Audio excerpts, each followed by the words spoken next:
Assalamualaikum warahmatullahi wabarakatuh. Nama saya Rizky Indrawan dengan NIM 180180044.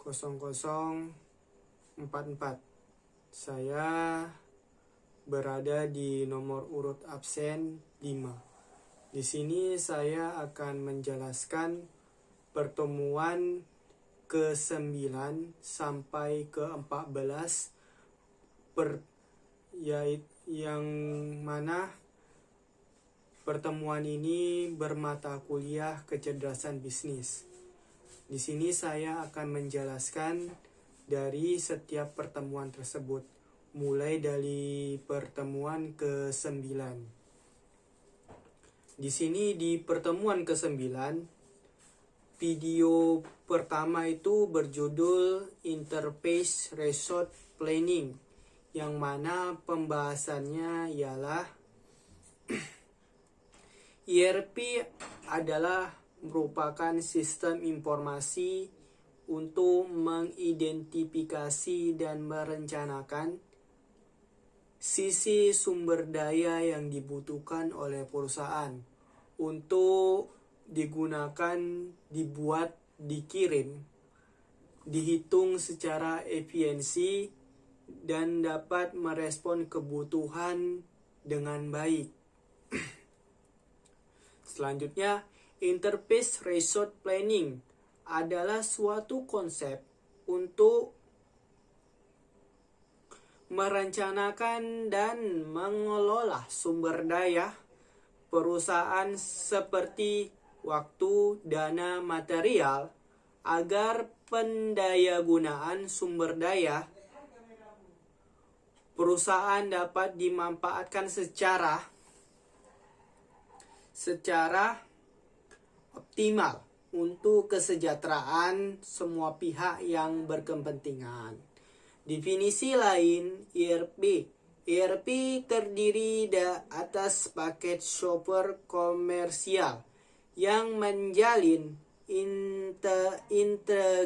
integrasi yang mulus atau atas semua aliran informasi di perusahaan yang meliputi keuangan, akuntansi, SDM, rantai pasok, dan informasi konsumen. Selanjutnya, paket sistem informasi yang dapat dikonfigurasi dan mengintegrasikan informasi serta proses yang berbasis informasi di dalam dan lintas fungsional dalam sebuah organisasi. Selanjutnya, suatu basis data, suatu aplikasi, dan suatu kesatuan antarmuka di seluruh interface. Ini ialah pembahasan dari judul video yang pertama, yaitu Interface Resort Planning. Baiklah, kita lanjut ke video yang kedua, yang berjudul Integrasi Power BI dan Analisis Data Organisasi, yang mana penjelasannya adalah apa itu Power BI? Power BI merupakan layanan berbasis cloud yang berfungsi untuk memvisualisasikan data secara lebih mudah, interaktif, dan live. Apa saja kegunaan dari Power BI? Power BI mampu memvisualisasikan data dari berbagai tempat: Excel, spreadsheet, layanan cloud, streaming data. Building blocks Power BI.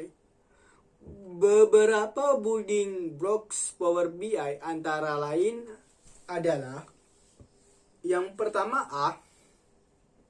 visualization atau visual adalah representasi dari data Anda bisa berupa grafik, color coded maps, dan bentuk visualiannya. B. Dataset.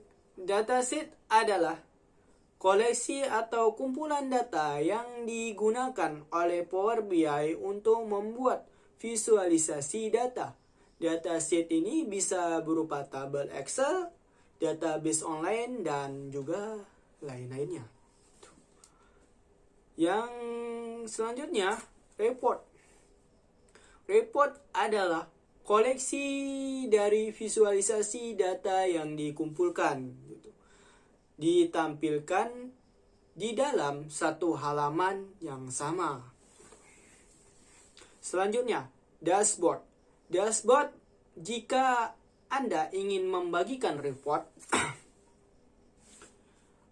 Anda ke rekan Anda atau teman Anda akan membuat dashboard. Dashboard ini yang digunakan merupakan quick insight dari visualisasi data-data Anda yang dapat diakses oleh teman-teman Anda ataupun juga rekan-rekan Anda. Selanjutnya, mengimpor sumber data. Sumber data yang lain yang Anda visualisasikan dengan menggunakan Power BI bisa berasal dari banyak sumber. Berikut merupakan sumber data yang digunakan.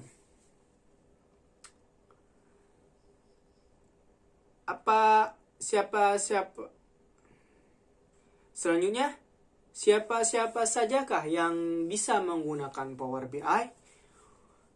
Yang pertama, researcher, startup yang ingin memonitorkan data. Selanjutnya, siapa saja yang ingin memvisualisasikan, memonitorkan, dan mempresentasikan data-data yang telah ada. Ini tadi penjelasan dari video yang kedua yang berjudul instalasi Power BI dan analisis data organisasi. Selanjutnya kita memasuki video yang ketiga dari pertemuan yang ke-9, yaitu Git Data Power Framework BI, yang mana penjelasannya adalah Power BI integrasi dengan aplikasi yang ada. Power BI integrasi dengan mudah dengan lingkungan bisnis ada saat ini, memungkinkan Anda untuk mengadopsi kemampuan analitik dan pelaporan.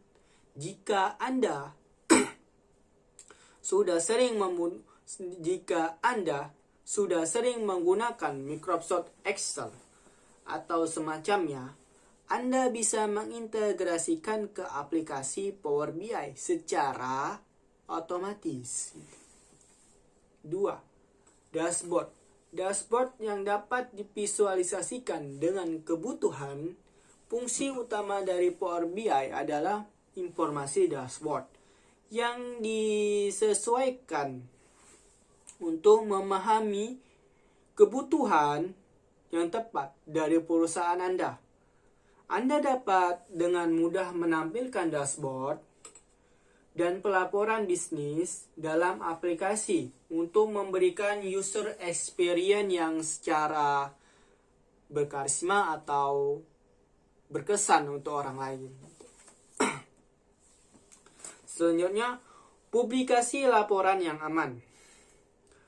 Power BI membantu Anda menyiapkan update data otomatis dan menerbitkan laporan yang kemungkinan semua pengguna memanfaatkan informasi secara baru atau terupdate yang baru gitu.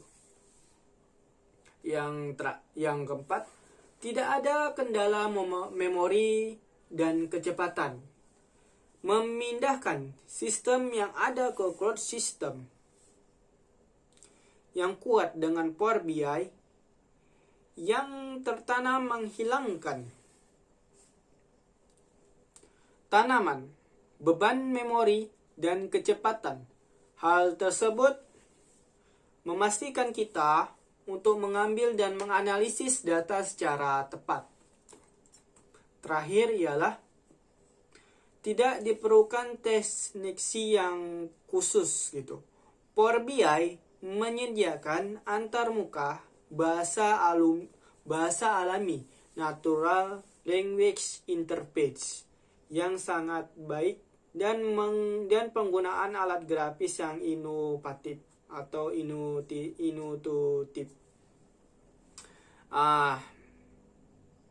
Demikianlah penjelasan dari video yang ada di pertemuan ke-9 dan ke-10. Selanjutnya kita memasuki video penjelasan dari pertemuan ke-11. Di pertemuan yang ke-11 ini, judul videonya ialah memanfaatkan fitur visualisasi Power BI. Dan penjelasan dari videonya adalah berikut ini. Pengenalan visual dan pada Power BI. Visual memungkinkan Anda untuk menyajikan data dengan cara yang menarik dan berpandangan luas, serta membantu Anda menunjukkan komponen-komponen penting itu. Power BI memiliki banyak visualisasi yang menarik dan banyak lagi yang sering diliris gitu. Berikut ini adalah tugas yang akan Anda selesaikan dari modul ini. Yang pertama, jelajahi visual Power BI. Membuat visualisasi data adalah salah satu bagian inti dan blok bangunan dasar.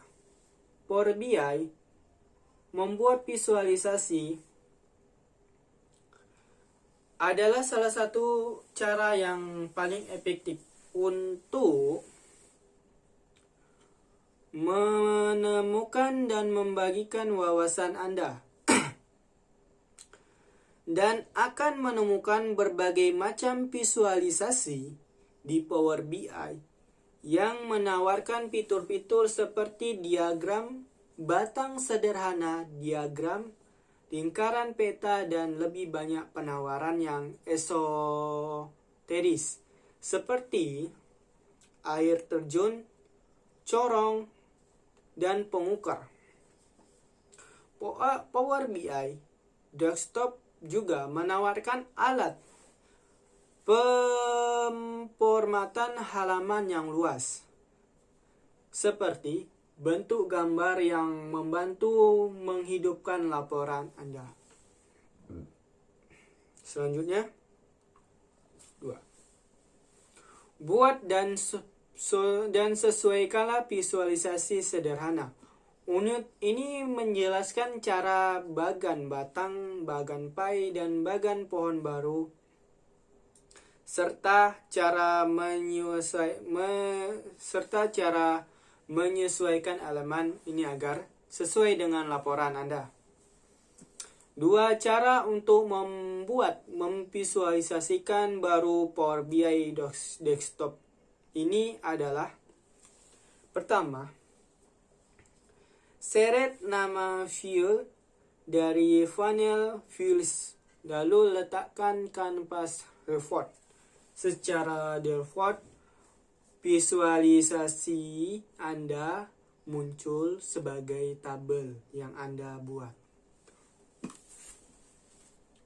3. Grafik kombinasi. Grafik kombinasi adalah cara yang efektif untuk memvisualisasikan berbagai ukuran yang memiliki skala berbeda dalam bentuk visualisasi. Anda mungkin ingin memvisualisasikan dua ukuran dengan skala yang berbeda, seperti pendapatan unit yang digunakan. Bagan kombinasi untuk menunjukkan garis dan batang dengan skala sumbu yang berbeda. Power BI ini mendukung berbagai jenis bagan kombinasi secara default, termasuk bagan line dan stacked columns. Anda dapat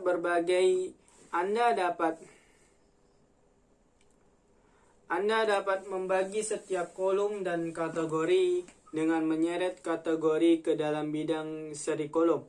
Ketika Anda melakukannya, setiap bilah berwarna secara profesional berdasarkan nilai-nilai dalam setiap kategori.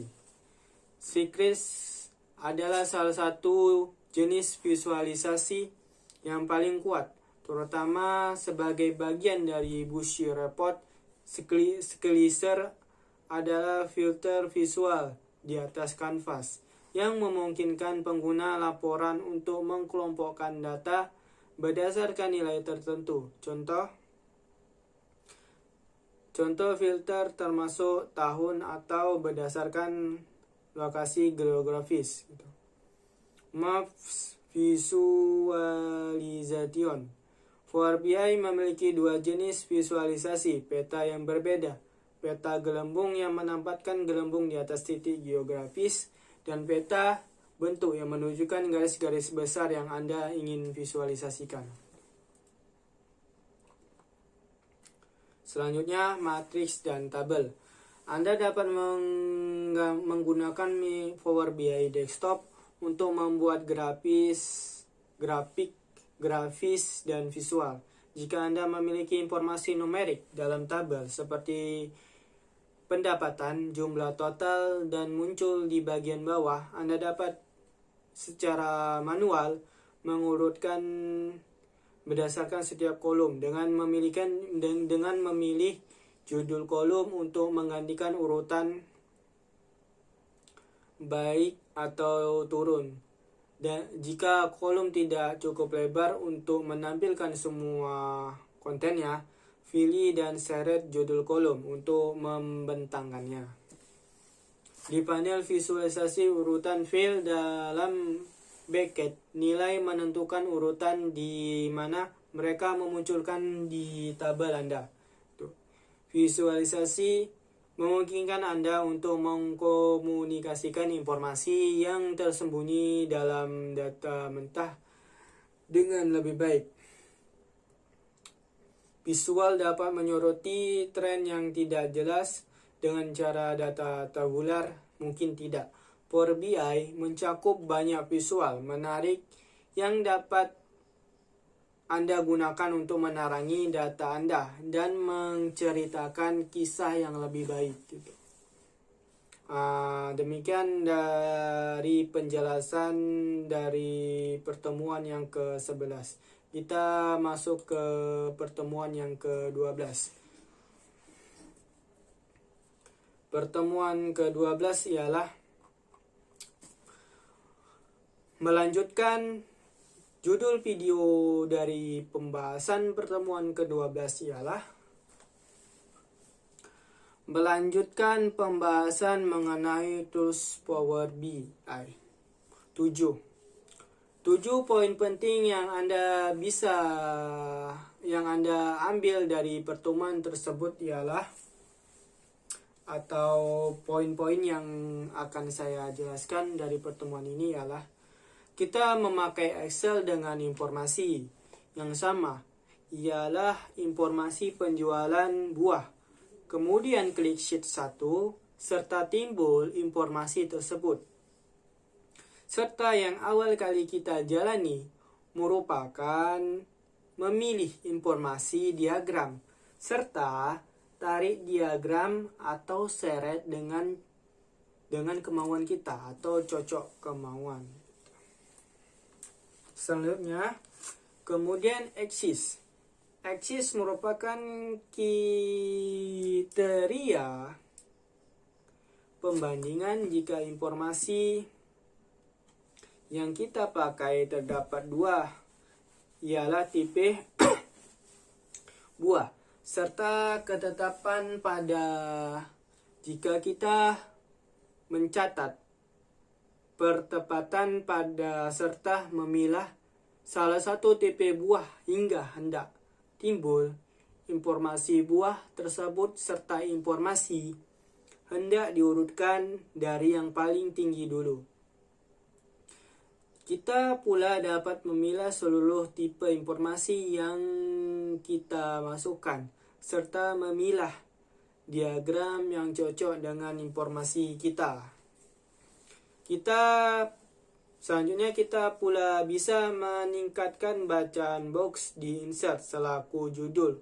Silakan atur ataupun digeser, cocok dengan kemauan, serta beri judul semacam informasi penjualan buah toko ABC bulan Juni tahun 2021. Kita bisa mencerna banyak informasi dengan Power BI. Kita tidak perlu takut gitu. Serta kita dapat bisa mengedit tampilannya. Informasi semacam warna, contoh informasi berbuah apel, kita ganti rupanya jadi kuning, serta buah melon yang kita ganti dengan warna hijau. Kita pula bisa mengganti latar belakang warna bila kita ingin kemudian memilah warna yang kita suka gitu. Sebelum kita mencerna informasi, kita wajib paham betul diagram apa yang kita pakai yang cocok dengan informasi yang kita mau atau kita olah, biar kita bisa nampak dengan jelas serta menarik. Demikianlah dari penjelasan dari pertemuan ke-12. Selanjutnya pertemuan yang ke-13.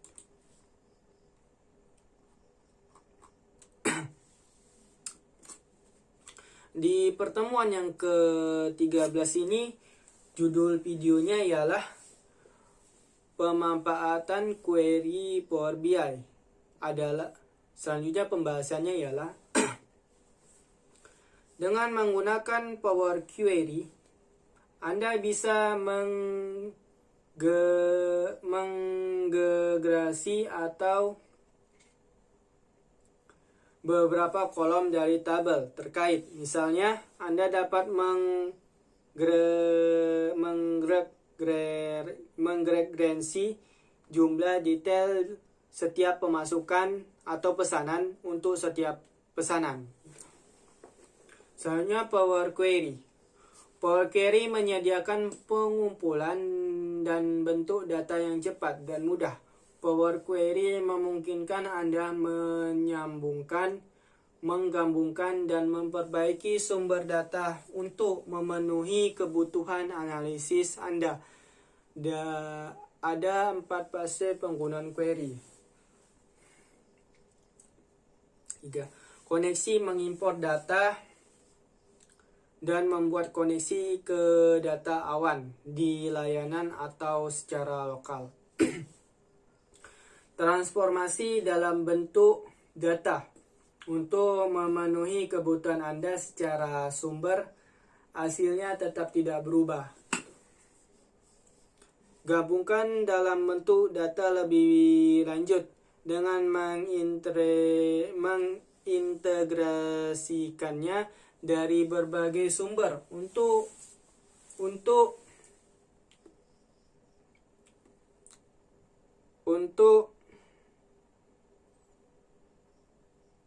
mendapatkan tampilan unik ke dalam data. Melengkapi query Anda dan simpan ke dalam lembar kerja atau model data. Selanjutnya, dengan adanya Power Query, maka end user tidak perlu lagi mempelajari SQL terlebih dahulu. bila mana ingin mengambil data dari database, namun demikian end user tetap memerlukan pengetahuan dasar mengenai relation database diagram. Selanjutnya, dengan menggunakan Power Query merupakan pemilihan tabel-tabel yang diperlukan pada Power Query. Yang kita perlu mengambil sebuah tabel, kita hanya perlu mengambil tabel-tabel yang mempunyai hubungan ke semua tabel yang kita perlukan. Selanjutnya, dengan menggunakan Power Query melakukan operasi-operasi yang dibutuhkan. Langkah-langkah yang harus dilakukan Power Query ialah menghapus semua yang tidak dibutuhkan, misalnya hapus kolom-kolom yang tidak diinginkan. Ambil semua kolom yang dibutuhkan pada tabel-tabel yang lain yang terkait, lakukan operasi-operasi yang tidak perlu dilakukan, hapus semua kolom-kolom yang tidak dibutuhkan. Ganti nama atau ubahlah nama-nama kolom sesuai dengan kebutuhan. Selanjutnya, end user. End user bisa menggunakan fitur Power Query atau query untuk mengambil data dari database dengan mudah, tanpa perlu mempelajari SQL, struktur query language. Namun demikian perlu dicatat bahwa end user tetap perlu dipahami dasar-dasar relation database diagram. Demikian dari pertemuan yang ke-13, kita lanjut ke penjelasan pertemuan ke-14.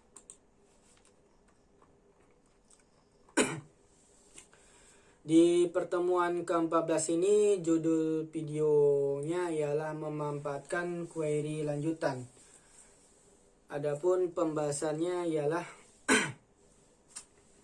Power Query adalah mesin transformasi data dan persiapan data. Power Query dilengkapi dengan antarmuka grafis untuk mendapatkan data dari sumber dan editor Power Query untuk menerapkan transformasi karena masih tersedia di banyak produk dan layanan. Tujuan penyimpanan data bergantung pada tempat Power Query digunakan. Dengan menggunakan Power Query, Anda dapat melakukan pemrosesan data dengan ekstrak, transformasi, dan muat (ETL). Penggunaan bisnis menghabiskan hingga 80% untuk mereka untuk persiapan yang menunda pekerjaan analisis dan pengambilan keputusan. Beberapa tantangan berkontribusi pada situasi ini dan Power Query membantu mengatasi banyak tantangan tersebut. Selanjutnya, pengalaman penggunaan Power Query disediakan melalui antarmuka penggunaan Power Query Editor. Tujuan dari antarmuka ini adalah untuk membantu Anda menerapkan transformasi yang Anda butuhkan hanya dengan berinteraksi dengan kumpulan pita, menu, tombol, dan komponen interaktif lainnya yang mudah digunakan. Selanjutnya, Power Query Editor adalah pengalaman persiapan data utama, di mana Anda bisa menyambungkan ke berbagai sumber data dan menerapkan ratusan transformasi data yang berbeda. Dengan petinjauan data dan memilih transformasi dari UI. Kemampuan transformasi data ini umum di sumber data, apapun batasan sumber user yang mendasarinya. Selanjutnya, saat Anda membuat langkah transformasi baru dan berinteraksi dengan komponen antarmuka Power Query, Power Query secara otomatis membuat komponen kode M yang diperlukan untuk melakukan transformasi sehingga Anda tidak perlu menulis kode apapun. Saat ini ada dua pengalaman Power Query yang tersedia. Power Query Online ditemukan dalam integrasi seperti Ariran Power BI, Ariran Data Microsoft Power Platform, Ariran Data Perselisihan Pabrik, Data Azure, yang banyak lagi, yang memberikan pengalaman melalui web online. Power Query untuk desktop. ditemukan dalam integrasi seperti Power Query untuk Excel dan Power BI untuk desktop. Selanjutnya, mesin transformasi di Power Query menyatakan banyak fungsi transformasi bawahan yang digunakan melalui antarmuka grafis editor Power Query. Transformasi ini sederhana mungkin, menghapus kolom atau memfilter baris, atau yang bisa seperti menggunakan baris pertama sebagai header tabel. Ada juga opsi transformasi selanjutnya sebagai penggabung, menambahkan, mengkelompokkan menurut pivot dan unpivot. Yang terakhir, Power Query dapat digunakan di banyak produk seperti Power BI dan Excel. Namun penggunaan Power Query dalam bentuk membatasi penggunaannya hanya untuk produk tertentu tersebut. Alur data adalah versi layanan agnostik produk dari pengalaman Power Query yang berjalan di cloud. Menggunakan aliran data, Anda bisa mendapatkan data dan mengubah data dengan cara yang sama, tetapi alih-alih mengirim output ke Power BI atau Excel, Anda bisa menyimpan output di opsi penyimpanan yang lain seperti penyimpanan data Verse atau data Azure, data Lake. Dengan cara ini Anda dapat menggunakan output, aliran data, dan produk lainnya. Demikian dari penjelasan video yang terakhir, yaitu pertemuan ke-14. Dengan ini berakhirlah video saya. Wabillahi taufiq wal hidayah. Assalamualaikum warahmatullahi wabarakatuh.